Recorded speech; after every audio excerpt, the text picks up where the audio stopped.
Welcome to Shri Rajiv Gandhi IAS academy. Friends, இந்த வீடியோவில் PGTRB எக்ஸாமுக்கு தேவைப்படுற சைக்காலஜி கொஸ்டின் அல்லது எஜுகேஷன் மெத்தடாலஜி இந்த கொஸ்டின்ஸ் தான் பார்க்க போகிறோம்.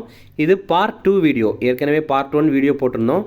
அதில் நிறைய பேர் பார்ட் 2 வீடியோ போடுங்க அப்படின்னு கேட்டிருந்தீங்க. அதனால தான் நம்ம இந்த வீடியோ போடுறோம். ஓகே, சரி வாங்க பார்க்கலாம். ஃப்ரெண்ட்ஸ், இந்த வீடியோடைய நோட்ஸ் எல்லாமே கீழே பிடிஎஃபாக டிஸ்கிரிப்ஷன் கொடுத்துருக்கோம். அதை நீங்கள் கிளிக் பண்ணி டவுன்லோட் பண்ணி வச்சு படிக்கலாம். அதே மாதிரி நம்ம டெலகிராம் குரூப் லிங்க்குமே கீழே டிஸ்கிரிப்ஷன் கொடுத்துருக்கோம். அதுலேயுமே கிளிக் பண்ணி ஜாயின் பண்ணிங்க. நம்ம அடுத்தடுத்த அப்டேட்டை டெலகிராம் குரூப்பில் போடுவோம். ஃபஸ்ட்டு, தமிழ்நாட்டில் கல்வி வளர்ச்சி தினம் என்று கடைபிடிக்கப்படுகிறது? இதற்கான ஆன்சர் ஜூலை 15. இது காமராஜருடைய பிறந்தநாள். அவர் 1903 ஜூலை 15 பிறந்தார். இதே மாதிரி உலக அளவில் சர்வதேச கல்வி தினம் ஜனவரி 24 கொண்டாடுறோம். தேசிய கல்வி தினம் நம்ம இந்தியாவில் நவம்பர் 11 கொண்டாடுறோம். இது மௌலானா அபுல் கலாம் ஆசாத் அவருடைய பிறந்தநாள் தான். இவர் தான் நம்ம இந்தியாவுடைய முதல் கல்வித்துறை அமைச்சர், அதாவது முதல் மத்திய கல்வித்துறை அமைச்சர். அடுத்தது, மாணவர்களை இராணுவ சேவைக்காக தயார்படுத்தும் பள்ளி எது? இதற்கான ஆன்சர் சைனிக் பள்ளி. இப்போது நம்ம இந்தியாவில் எந்த வகையான பள்ளிகள் எல்லாம் இருக்குது அப்படிங்கிறது கொஞ்சம் பார்க்கலாம். முதல்ல சைனிக் பள்ளி. இது பார்த்திங்கன்னா மாணவர்களை தேசிய பாதுகாப்பு அகாடமி, அப்புறம் இந்திய கடற்படை அகாடமி இதில் எல்லாம் சேர்றதுக்காக அவங்கள தயார்படுத்துகிற ஒரு அப்படிங்கிற ஒரு ஸ்கூல் தான் இந்த சைனிக் பள்ளி அப்படிங்கிறது. அடுத்தது கேவி, அதாவது கேந்திர வித்யாலயா பள்ளி. இது பார்த்திங்கன்னா மத்திய அரசு ஊழியர்களுடைய குழந்தைகளுக்காக மத்திய அரசால் நடத்தப்படுற பள்ளி தான் இந்த கேந்திர வித்யாலயா அப்படிங்கிறது. இப்போது மெயினாக ட்ரான்ஸ்ஃபரபிள் கவர்மெண்ட் எம்ப்ளாயிஸ் இருக்காங்கல்ல, ட்ரான்ஸ்ஃபரபிள் சென்ட்ரல் கவர்மெண்ட் எம்ப்ளாயிஸுடைய குழந்தைகளுக்கு தான் இங்கே சீட்டு கிடைக்கும். ஏன்னா இப்போது நம்ம சென்னையில் ஒரு கேவி ஸ்கூல் இருக்குது, டெல்லியில் ஒரு கேவி ஸ்கூல் இருக்குதுன்னு வச்சிங்களேன். ரெண்டுலேயுமே ஒரே நேரத்தில் ஒரே பாடம் தான் எடுப்பாங்க. இந்த வாரம் இது எடுக்கிறாங்க அப்படின்னா இந்த வாரம் இங்கே அங்கேயும் ஒரே சப்ஜெக்ட் தான் எடுப்பாங்க. எதனாலன்னா இங்கே இருக்கிற ஒருத்தருடைய குழந்தை இங்கே படிச்சுட்ருக்கு, நாளைக்கே இவருக்கு டெல்லியில் ட்ரான்ஸ்ஃபர் கிடைக்குது அப்படின்னா அங்கே அந்த ஸ்கூலில் அந்த குழந்தை எந்த ஒரு தங்கு தடை இல்லாமல் படிக்கணும் அப்படிங்கிறதுக்காக தான் இந்த மாதிரி ஒரு சிஸ்டத்தை கொண்டு வந்திருக்காங்க. இதில் எல்லாம் பார்த்திங்கன்னா சீட்டு கிடைக்கணும்னா first preference transferable central government எம்ப்ளாயிஸுடைய குழந்தைகளுக்கு தான் ஃபஸ்ட்டு கிடைக்கும். இரண்டாவது ப்ரிஃபரன்ஸ் நான் ட்ரான்ஸ்ஃபரபிள் சென்ட்ரல் கவர்மெண்ட் எம்ப்ளாயிஸ் அவங்களுடைய குழந்தைங்களுக்கு கிடைக்கும். அந்த மாதிரி தான் இருக்குது. அடுத்தது, ஏக்லைவா மாதிரி குடியிருப்பு பள்ளிகள். இது என்ன அப்படின்னா, இப்போது மலைப்பாங்கான இடங்கள் எல்லாம் பார்த்திங்கன்னா பள்ளி ரொம்ப தொலைவில் இருக்கும். அந்த குழந்தைகளுடைய வீடு வேறு ஒரு இடத்துல தொலைவாக இருக்கும். அப்போ டெய்லி போயிட்டு வந்துட்டு இருக்க முடியாதுல்ல. அதனால் 6லேருந்து 12 வகுப்பு படிக்கிற பழங்குடியின மாணவர்களுக்காக குடியிருப்பு வசதிகளோடு கொண்ட பள்ளி தான் இந்த ஏக்லைவா ஸ்கூல் அப்படிங்கிறது. அடுத்தது, இப்போ ரீசெண்டாக 2022 பிஎம் ஸ்ரீ ஸ்கூல் அப்படிங்கிற ஒன்று கொண்டு வந்திருக்காங்க. பிஎம் ஸ்ரீயுடைய விரிவாக்கம் Pradhan Mantri school for rising India அப்படிங்கிறது. எழுச்சி பெறும் இந்தியாவுக்கான பிரதமரின் மாதிரி பள்ளிகள் அப்படிங்கிறது தான் இதை தமிழில் சொல்கிறாங்க. இது என்ன அப்படின்னா, இப்போ நார்மலாக இருக்கிற இந்த கேந்திர வித்யாலயா ஸ்கூல் இருக்குல்ல, அதில் ஒரு சில பள்ளிகளை தேர்வு பண்ணி அது ரொம்ப சிறப்பாக மாற்றுறாங்க. அதில் நிறைய நவீன வசதிகள் எல்லாம் கொண்டு வராங்க. நீங்களே கூட சில இடங்களில் பார்த்துருக்கலாம். முன்னாடி கேந்திர வித்யாலயா ஸ்கூல் அப்படின்ற மாதிரி இருந்திருக்கும். ஆனால் இப்போ பார்த்திங்கன்னா அது பக்கத்துலேயே அது ஒரு பிஎம் ஸ்ரீ அப்படின்ற மாதிரி போட்டிருப்பாங்க. அந்த கேவி ஸ்கூல் தான் இப்போ அதை மேம்படுத்தியிருக்காங்க, அவ்வளோதான். அடுத்தது, வெற்றி பள்ளிகள். வெற்றி பள்ளிகள் நம்ம தமிழ்நாட்டில் கொண்டு வர போகிற பள்ளிகள் நம்ம தமிழக அரசு அறிவித்திருக்காங்க. வெற்றியுடைய விரிவாக்கம் vibrant educational targeting reported institutions அப்படிங்கிறது தான். இது என்ன அப்படின்னா, நவீன வசதிகள் எல்லாம் இதில் இருக்கும். ஸ்மார்ட் கிளாஸு, அதுக்கப்புறம் வீடியோ லேர்னிங்கு, இந்த மாதிரி நிறைய நவீன வசதிகள் இதில் இருக்கும். அதே மாதிரி ரொம்ப திறன்மிகு கல்வி மையங்களாக இது இருக்கும் அப்படின்னு தமிழக அரசு தெரிவித்திருக்காங்க. அடுத்தது, தமிழ்நாட்டில் சமச்சீர் கல்வி எந்த ஆண்டு அறிமுகம் செய்யப்பட்டது? இதற்கான ஆன்சர் 2010. 2010 திமுக ஆட்சி காலத்தில் கருணாநிதி அவர்களால் இந்த சமச்சீர் கல்வி அறிமுகம் செய்யப்பட்டது.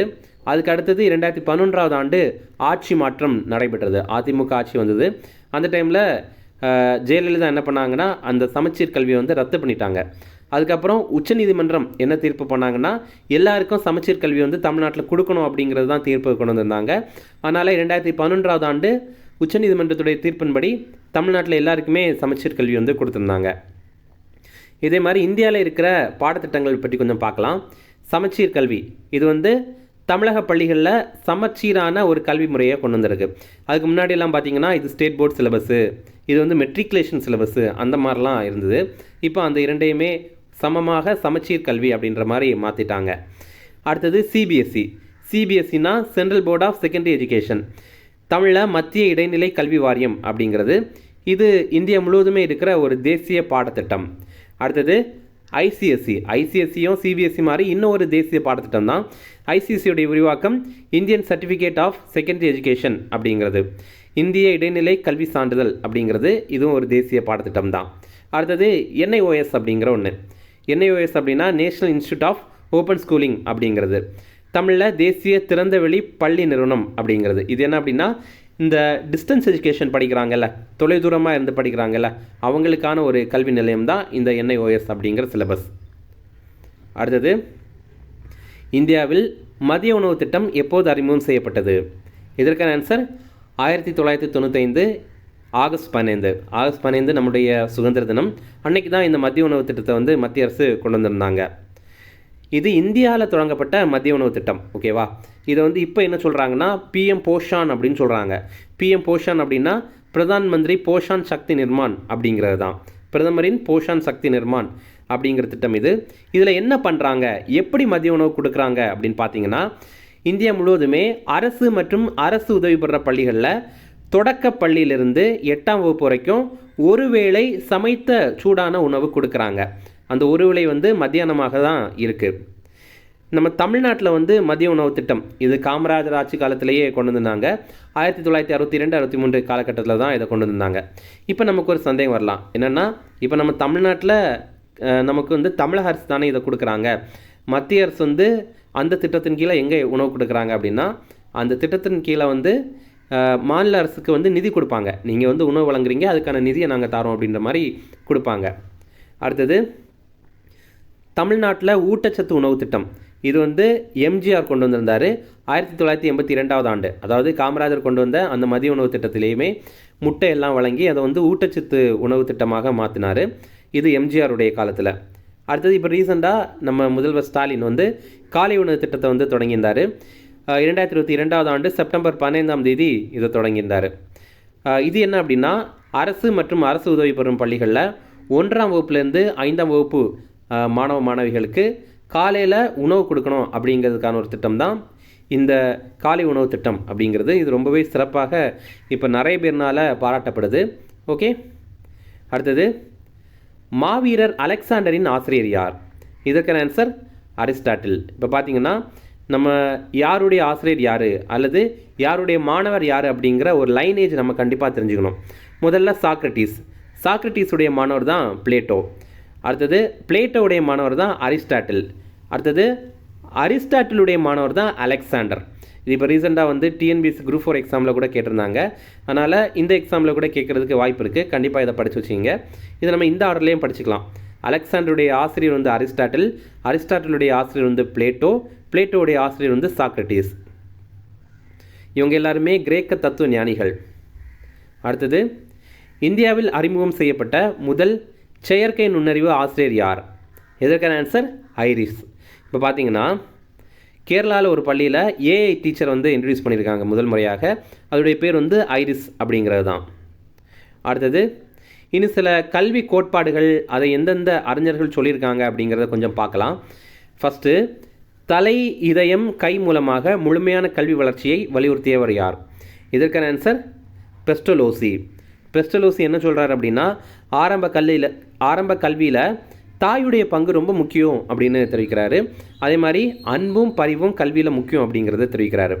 இவர் என்ன சொல்கிறாரு அப்படின்னா, வெறும் தலை மட்டும் போதாது, அதாவது மூளை மட்டும் போதாது கல்வி பெறுறதுக்கு, இதயமும் கையை வேணும் அப்படிங்கிறது தான் தெரிவிக்கிறாரு. இதயம் அப்படின்னா நம்ம வந்து மனதளவில் கற்றுக்கணும், அதே மாதிரி அன்பாக கற்றுக்கணும், அன்பாக சொல்லிக் கொடுக்கணும் குழந்தைங்களுக்கு அப்படிங்கிறது தான் சொல்ல வராரு.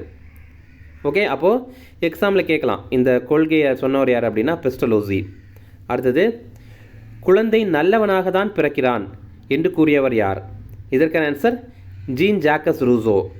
நம்ம வந்து ஒரு பாடலில் கூட இருக்கும், என்னென்னா எந்த குழந்தையும் நல்ல குழந்தை தான் மண்ணில் பிறக்கையிலே அப்படின்ற மாதிரி. அப்போது அதே ஒரு கான்செப்டை சொன்னவர் வந்து இந்த ஜீன் ஜாக்கஸ் ரூசோ அப்படிங்கிறவர் தான். ரூசோ என்ன சொல்கிறார் அப்படின்னா, இயற்கையோட இணைந்த கல்வியாக இருக்கணும் அப்படிங்கிறத அவர் வலியுறுத்தியிருக்காரு. ஓகே, அடுத்தது கல்வி என்பது வாழ்க்கைக்கு முன்னேற்பாடு அல்ல, வாழ்க்கையே என்றவர் யார்? இதற்கான answer John TV. John TV என்ன சொல்கிறார் அப்படின்னா, நம்ம வகுப்பறையில் வந்து ஒரு ஜனநாயக கல்வி முறையை உருவாக்கணும். இப்போ அதிகாரம் வந்து ஆசிரியர்கிட்ட மட்டும்தான் இருக்குது. அந்த மாணவர்கள்ட்டையும் நீங்கள் கொஞ்சம் அதிகாரங்கள்லாம் கொடுத்து ஒரு ஜனநாயக கல்வி முறையை வந்து கல்வி வகுப்பறையை வந்து உருவாக்கணும் அப்படிங்கிறத சொல்லியிருக்காரு. அடுத்தது குழந்தைகள் சுற்றுச்சூழலோடு தொடர்பு கொள்ளும்போது தான் அறிவை உருவாக்குகின்றனர் என்று கூறியவர் யார்? இதற்கான ஆன்சர் ஜீன் பியாகே. இப்போ நம்ம வந்து இவருடைய பேரை ஜீன் பியாகெட்டுன்னு வாசிடக்கூடாது, பியாகே அப்படின்னு தான் வாசிக்கணும். அதுதான் கரெக்ட் ப்ரொனன்சியேஷன். இவர் வந்து சுவிட்சர்லாந்து நாட்டை சேர்ந்த ஒரு அறிஞர். இவர் என்ன சொல்கிறாரு அப்படின்னா, இந்த சுற்றுச்சூழல் கூட நிறைய பேர் கூட பழகி அப்படி இருக்கும்போது தான் இந்த குழந்தைங்க வந்து அறிவு உருவாக்குறாங்க அப்படின்னு இவர் சொல்கிறாரு. அடுத்தது ரொம்ப முக்கியமான ஒரு கான்செப்ட். மாஸ்லோ மனித தேவைகளின் படிநிலைகளை எத்தனை கட்டமாக பிரிக்கிறார்? இதற்கான ஆன்சர் 5. மாஸ்லோ என்ன சொல்கிறாரு அப்படின்னா, ஒரு மனிதனுக்கு என்ன தேவை அப்படிங்கிறத சொல்கிறாரு. ஓகேவா, இது பாருங்கள், இது நம்ம வாழ்க்கைக்குமே அழகாக பொருந்தும். முதல்ல ஒரு மனிதனுக்கு என்ன தேவை அப்படின்னா, உணவு, உடை, இருப்பிடம் தேவை. இதை வந்து ஃபிசியாலஜிக்கல் நீட் அப்படின்னு சொல்கிறாங்க. ஓகேவா, ஒருவேளை உணவு, உடை, இருப்பிடம் வந்து கிடச்சாச்சு. உணவு, உடை, இருப்பிடம் கிடைத்ததுக்கப்புறம் இரண்டாவதாக மனிதனுக்கு செக்யூரிட்டி வேணும், பாதுகாப்பு வேணும் அப்படின்னு சொல்கிறாங்க. அதே மாதிரி ஆரோக்கியம், ஹெல்த்தும் வேணும் அப்படின்னு சொல்கிறாங்க. இப்போ இவ்வளவும் கிடச்சாச்சு. அதுக்கு அடுத்தது என்ன வேணும் அப்படின்னா, அடுத்தது தான் லவ் அண்ட் பிலாங்கிங் வேணும். அதாவது தோழமை உணர்வு, அதாவது நண்பர்கள் வேணும். அதுக்கப்புறம் காதலன் காதலி வேணும். அடுத்தது கணவன் மனைவி வேணும். இதெல்லாம் ஓகேவா, இதெல்லாம் வேணும். அப்படிங்கிறதுக்கப்புறம் அவங்க என்ன எதிர்பார்க்குறாங்க அப்படின்னா, எஸ்டீம், அதாவது ரெஸ்பெக்ட் எதிர்பார்க்குறாங்க, மரியாதை வந்து எதிர்பார்க்குறாங்க. இப்போ இவ்வளவும் கிடச்சாச்சு. இதெல்லாமே கிடச்சதுக்கப்புறம் மனிதர்கள் என்ன எதிர்பார்க்குறாங்க அப்படின்னா, அதுக்கு அடுத்தது தான் செல்ஃப் ஆக்சுவலைசேஷன் வந்து எதிர்பார்க்குறாங்க. அதாவது நான் யார், என்னால் என்ன பண்ண முடியும் அப்படின்ற மாதிரி எதிர்பார்க்குறது இதுதான். இப்போ நீங்கள் வந்து நடிகர் விஜய் கூட எடுத்துங்களேன். அவருக்கு எல்லாமே இங்கே கிடச்சிருக்கும்ல. அதுக்கு அடுத்தது இப்போ அவர் வந்து ரியலைஸ் பண்ணுறாரு, நான் யார், நான் என்ன பண்ணணும்னு நினைக்கிறேன், அந்த மாதிரி ரியலைஸ் பண்ணுறாங்கல்ல. அதுதான் மாஸ்லோவுமே தெரிவிக்கிறாரு. அவர் மொத்தமாக இந்த படிநிலைகளை 5ஆக பிரிக்கிறாரு. அடுத்தது மன உளவியல் வளர்ச்சி கோட்பாடை அறிமுகம் செய்தவர் யார்? இதற்கான ஆன்சர் எரிக் எரிக்சன். இது பாருங்கள், கொஞ்சம் டிஃபிகல்ட்டு தான், ஆனாலும் இதை நம்ம புரிஞ்சுக்கிட்டோன்னா நமக்கு வந்து கண்டிப்பாக லைஃப் லாங் யூஸ்ஃபுல்லாக இருக்கும்.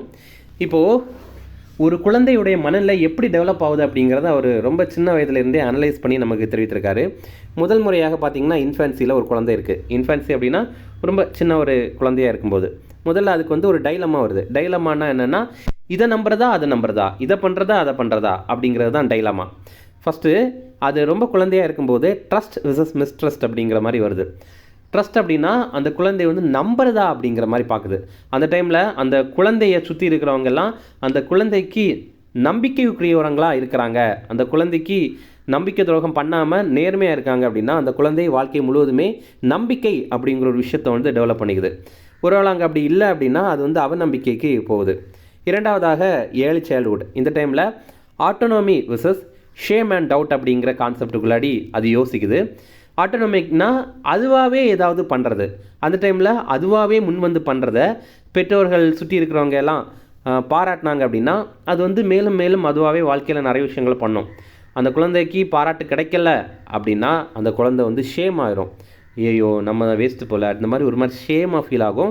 அது மாதிரி அதுக்கு ஒரு டவுட்டும் வந்துடும், நம்மளால் பண்ண முடியுமா முடியாதா அப்படின்ற மாதிரி ஒரு டவுட் வந்துடும். அடுத்தது ப்ரீ ஸ்கூல் லெவலில். இந்த டைமில் பார்த்திங்கன்னா இனிஷியேட்டிவ் விசஸ் கில்ட். இனிஷியேட்டிவ் அப்படின்னா தன்னால் ஏதாவது புதுதாக யோசித்து பண்ணுறது. அதை எல்லாரும் பாராட்டுறாங்க அப்படின்னா அதுக்கு சந்தோஷமாக இருக்கும், அதை வாழ்க்கை ஃபுல்லும் அது ஃபாலோ பண்ணும். இல்லை அதை யாராவது பாராட்டாமல் உனக்கு இதெல்லாம் தேவையா, எதுக்கு இந்த மாதிரிலாம் பண்ணிகிட்ருக்க அப்படின்னு சொல்கிறாங்கன்னா அது கில்ட்டில் போயிடும், குற்ற உணர்ச்சியில் போயிடும். அடுத்தது ஸ்கூல் ஏஜ். இந்த டைமில் இண்டஸ்ட்ரி விசஸ் இன்ஃபீரியாரிட்டி. இண்டஸ்ட்ரி அப்படின்னா ஸ்கூலில் வந்து நிறைய படிக்கிறது, அடுத்தவங்களோட போட்டி போட்டுட்டு படிக்கிறது, இந்த மாதிரி பண்ணுறது தான் படிக்கிறது, உழைக்கிறது எல்லாத்தையுமே நம்ம இண்டஸ்ட்ரி அப்படின்னு சொல்லுவோம்.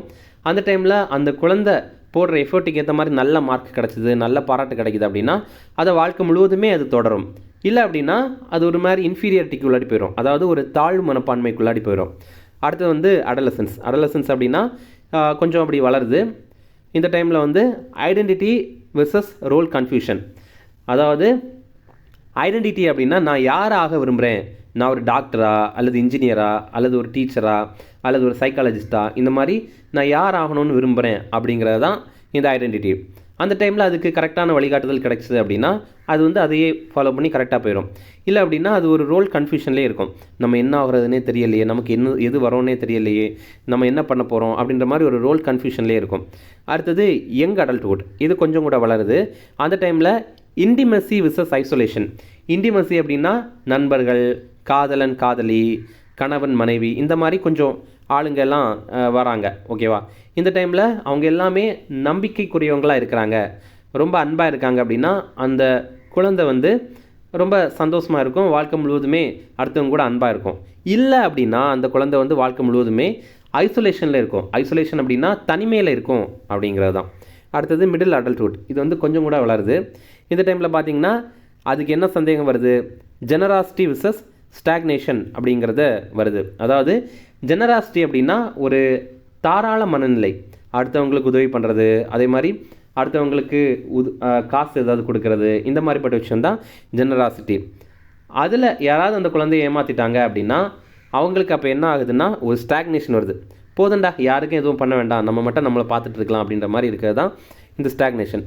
கடைசியில் பார்த்திங்கன்னா மெச்சூரிட்டி அப்படின்னா நம்ம எந்த மாதிரி மெச்சூரிட்டி அடையும் அப்படிங்கிறது தான். கடைசியில் பார்த்திங்கன்னா ego integrity versus despair. Ego integrity அப்படின்னா இதுதாண்டா வாழ்க்கைன்னா வாழ்க்கைன்னா சில அடிகள் விழத்தான் செய்யும் அப்படின்ற மாதிரி நம்ம சொல்கிறோம்ல, அதுதான் வாழ்க்கைன்னா வெற்றி தோல்வி இருக்கும், ஒருத்தங்க வந்து இருப்பாங்க நாளைக்கு இருக்க மாட்டாங்க, இது எல்லாத்தையுமே நம்ம வாழ்க்கையில் சகிச்சுட்டு தான் ஆகணும் அப்படின்ற மாதிரி இருக்கிறது தான் ஈகோ இன்டிகிரிட்டி அப்படிங்கிறது. ஆனால் ஒருவேளை அதை அவங்களால ஏற்றுக்கொள்ள முடியலை அப்படின்னா அவங்க வந்து டெஸ்பேர் ஆயிடுவாங்க. டெஸ்பேர் அப்படின்னா மனமுடைந்து போகிறது. ஓகேவா? இப்போ நமக்கு இந்த கான்செப்ட் எல்லாத்தையோடையுமே ரொம்ப முக்கியமாக என்ன தெரிஞ்சுக்கிட்டால் போதும் அப்படின்னா, இந்த மாதிரி இது விசஸ் இது இந்த மாதிரி சொல்கிற கோட்பாடு தான் சைக்கோ சோஷியல் டெவலப்மெண்ட் தியரி அப்படிங்கிறது, மன உளவியல் வளர்ச்சி கோட்பாடு. இதை வந்து இன்ட்ரடியூஸ் பண்ணது யார் அப்படின்னா எரிக் எரிக்சன் அப்படிங்கிறது தான். ஓகே, அடுத்தது உயர் சாதனையாளர்கள் பெரும்பாலும் எந்த தேவைகள் கொண்டவர்கள்? இதற்கான ஆன்சர் சாதனை தேவைகள். இப்போது ஒரு மனிதனுக்கு 3 தேவைகள் தான் இருக்குது அப்படின்னு மெக்லிலாய்டு சொல்கிறாரு. அவர் என்ன சொல்கிறாரு அப்படின்னா, ஒரு மனிதருக்கு 3 தேவை இருக்கும். ஒன்று பார்த்தீங்கன்னா சாதனை தேவைகள், நான் வாழ்க்கையில் பெருசாக சாதனை பண்ணோம் அப்படின்னு நினைக்கிறது தான் சாதனை தேவைகள். இரண்டாவது மனிதர்களுக்கு என்ன தேவைன்னா அதிகார தேவைகள். எனக்கு வந்து பணம் வேணும், பணம் இருந்தால் தான் என்னை 4 பேர் மதிப்பாங்க, அல்லது எனக்கு வந்து ஒரு பதவி வேணும், நான் ஒரு ஐஏஎஸ் ஆகணும், இந்த மாதிரி இருந்தால் தான் என்னை 4 பேர் மதிப்பாங்க, அந்த மாதிரி இருக்கிறது தான் நீட் ஃபார் பவர், அதிகார தேவை. அடுத்தது இணைவு தேவை. இது என்னென்னா நீட் ஃபார் அஃபிலியேஷன். அதாவது எனக்கு வந்து காதலி வேணும், எனக்கு காதலன் வேணும், எனக்கு வந்து நண்பர்கள் வேணும், நான் வந்து எல்லாருக்கிட்டே அன்பாக பேசணும் அப்படின்ற மாதிரி இருக்கிறது தான் இணைவு தேவை. இப்போது மெக்லிலாய்டு என்ன சொல்கிறார் அப்படின்னா, இந்த 3ஆக வகைப்படுத்திட்டு இதில் உயர் சாதனையாளர்கள் இருக்காங்கல்ல நிறைய பேர், அப்துல் கலாம், அதுக்கப்புறம் வந்து நிறைய பேர் இருக்காங்கல்ல, அவங்களுக்கு என்ன தேவைகள் அதிகமாக இருக்கும் அப்படின்னா சாதனை தேவைகள் தான் அதிகமாக இருக்கும். எனக்கு ஏதாவது சாதனை படைக்கணும் அப்படின்ற மாதிரி ஒரு எண்ணம் இருக்கும் அப்படிங்கிறத சொல்கிறாங்க. அடுத்தது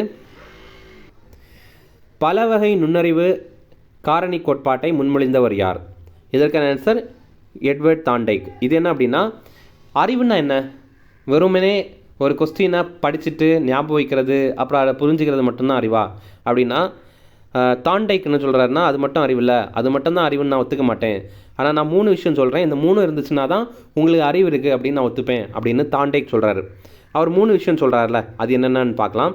ஃபஸ்ட்டு வந்து அப்ஸ்ட்ராக்ட் இன்டெலிஜென்ஸ் இருக்கணும். அதாவது உங்களுக்கு நம்பரை புரிஞ்சுக்க தெரியணும், மேக்ஸ் கால்குலேஷன் பண்ண தெரியணும், எழுத படிக்க தெரியணும், அதுக்கப்புறம் ஒரு பேராகிராஃப் இருக்குது அப்படின்னா அதை வாசித்து உங்களுக்கு புரிஞ்சுக்க தெரியணும் அப்படின்னா அதுதான் அப்ஸ்ட்ராக்ட் இன்டெலிஜென்ஸ். ஓகேவா?